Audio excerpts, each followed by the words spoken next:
Woody, thanks for having me again. Wait till I show you what we did this year. We did the, we're just getting ready to unload the buffalo skull. That's all hand forged.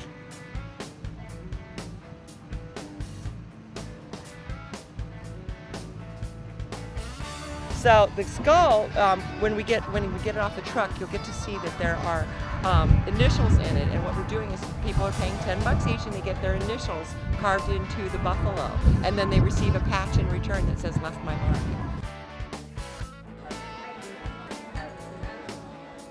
Star up here, and these are links to the shoes.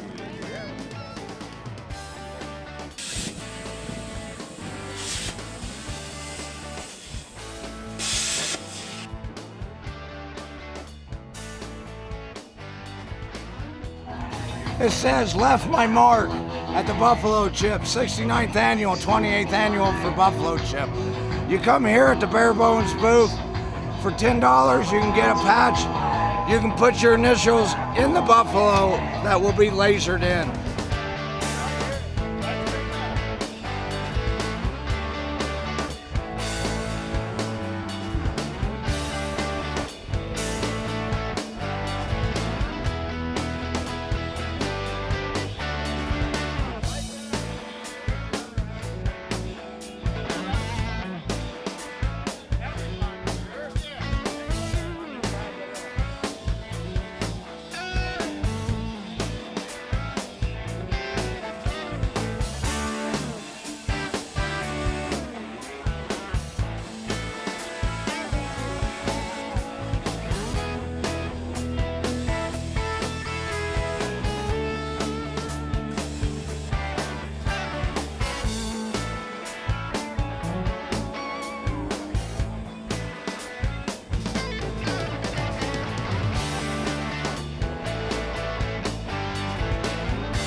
You're at the Buffalo Chip.